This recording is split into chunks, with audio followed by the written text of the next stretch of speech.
നിങ്ങളുടെ ഇഷ്ട പരമ്പരകൾ എക്സ്ക്ലൂസീവായി സൺ നെക്സ്റ്റ് ആപ്പിലൂടെ തികച്ചും ഫ്രീ ആയി. ഇപ്പോഴേ ആപ്പ് ഡൗൺലോഡ് ചെയ്യൂ. ഒരു പെണ്ണിന്റെ മനസ്സാ ഞാനിപ്പോ നിന്നോട് പറഞ്ഞത്. എനിക്ക് നിന്നോട് ഒരു കാര്യം മാത്രമേ പറയാനുള്ളൂ. എന്റെ മരണം വരെ ഞാൻ നിന്റെ കൂടെ ഉണ്ടാവും.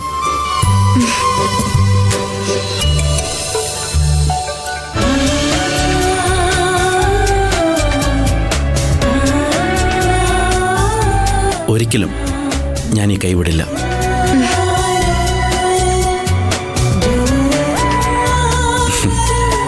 ഇതൊക്കെ നിന്നോട് പറയാൻ വേണ്ടിയാ നമുക്ക് നമ്മുടെ തറവാട്ട് വീട്ടിൽ കൂടാന്ന് വിചാരിച്ചത്.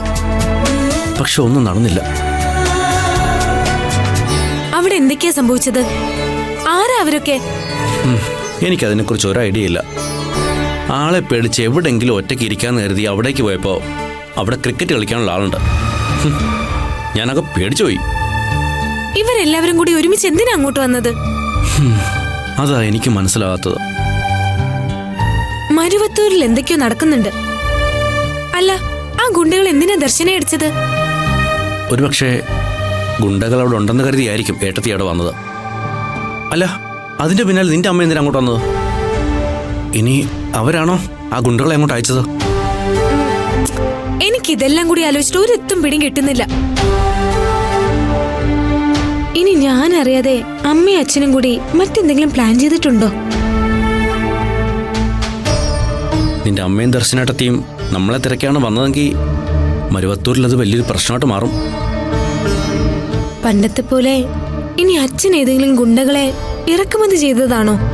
അച്ഛനാണ് ഇതിന് പിന്നിലെന്ന് നിഖിലെങ്ങാനും അറിഞ്ഞ ഇവൻ എന്നോടുള്ള സ്നേഹം നഷ്ടപ്പെടുവോ? നീ എന്താ ആലോചിക്കുന്നേ? ഒന്നുമില്ല.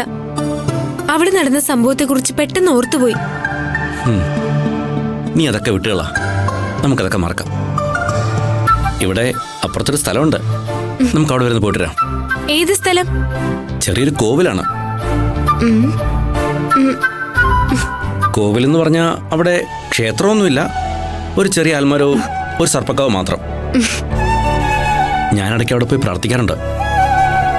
തന്നെയും അവിടെ കൊണ്ടുചെല്ലണമെന്ന് ഞാൻ ആഗ്രഹിച്ചിരുന്നു. നമുക്കൊന്ന് പോയാലോ? പോവാം. വാ.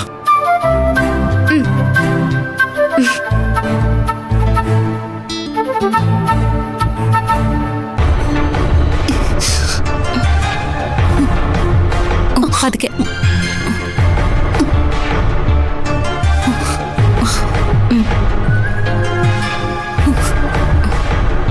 മാഡം ഇവിടെ ഇരുന്നോ.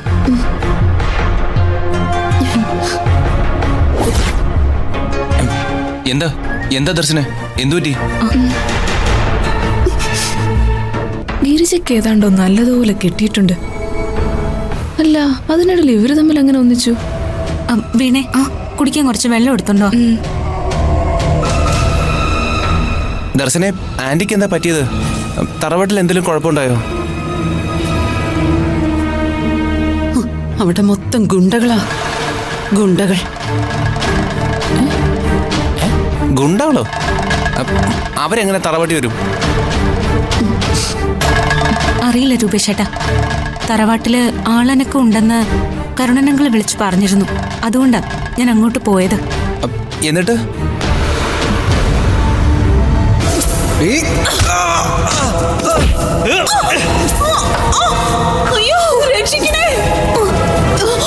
അയ്യോ ഗിരിജ മേഡം, എന്താ ഗിരിജ മേഡം, എന്താ പറ്റിയേ?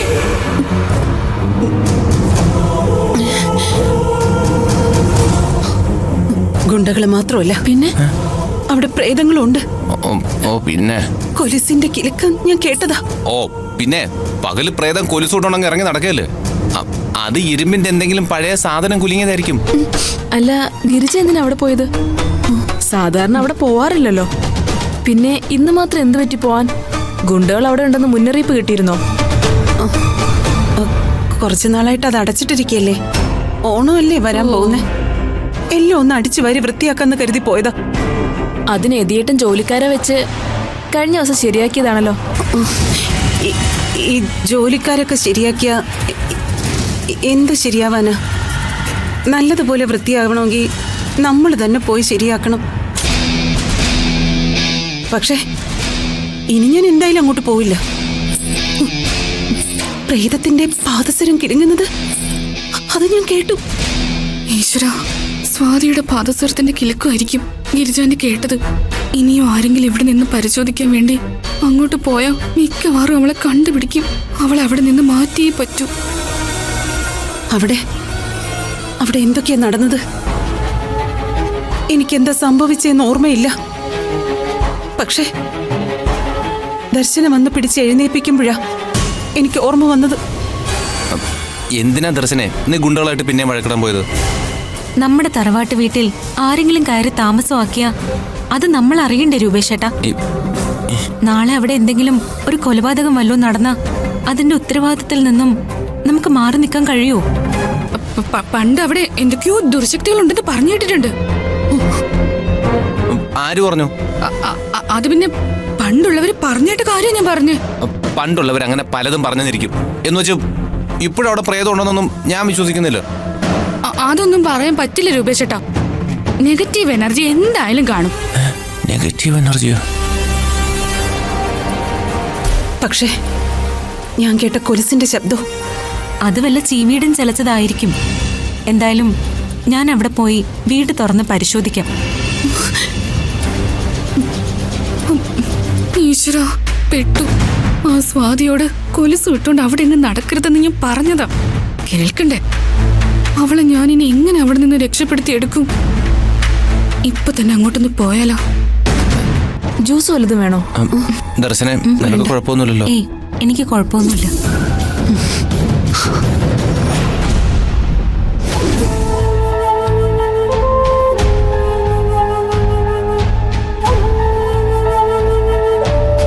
വാ ഗിരിജെ.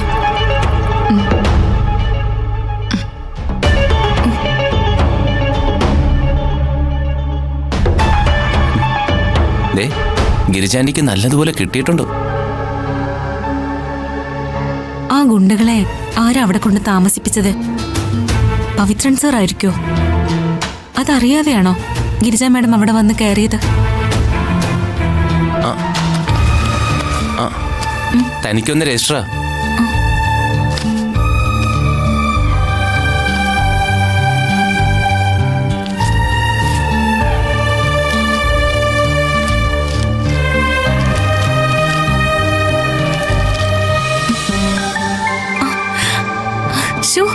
ഈശ്വര, എക്സാമിന്റെ ഹോൾ ടിക്കറ്റ് ആണല്ലോ.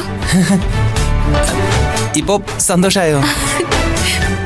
സന്തോഷായി രൂപേഷേട്ടാ, വളരെ സന്തോഷായി.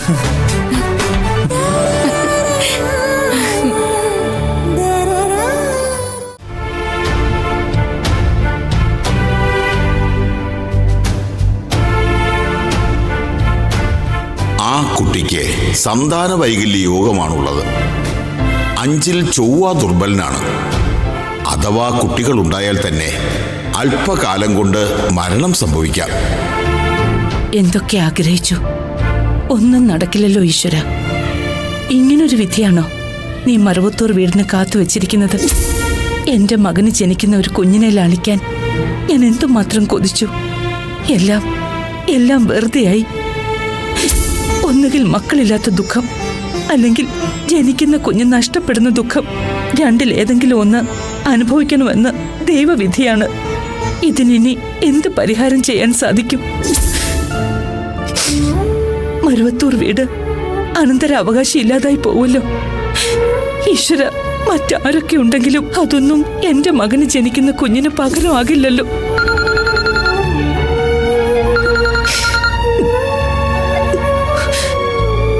ഹലോ അമ്മേ, ഞാനൊരു ഹാപ്പി ന്യൂസ് പറയാൻ വിളിച്ചതാ.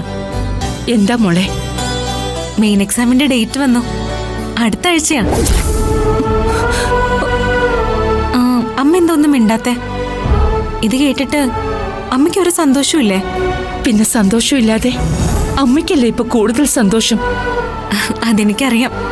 IPS ആവുന്നതിൽ ഈ വീട്ടിൽ ഏറ്റവും കൂടുതൽ സന്തോഷിക്കുന്നയാള് അമ്മ തന്നെയാ. ഇത്രയും മരുമകളെ സ്നേഹിക്കുന്ന ഒരു അമ്മയെ ലോകത്ത് ഒരു മരുമകൾക്കും ഒരിക്കലും കിട്ടില്ല. നീ നന്നായി പഠിക്ക. എന്നിട്ട് അച്ഛന്റെ അമ്മയുടെ അനുഗ്രഹത്തിന് വേണ്ടി പ്രാർത്ഥിക്ക്. എല്ലാം നീ ആഗ്രഹിക്കുന്നത് പോലെ വരും.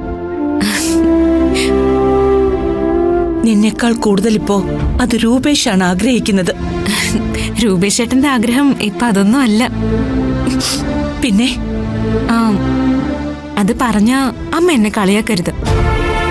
ഇല്ല, പറഞ്ഞു. ഞാൻ ആരോടും പറയുകയില്ല, കളിയാക്കുകയില്ല. പോരെ?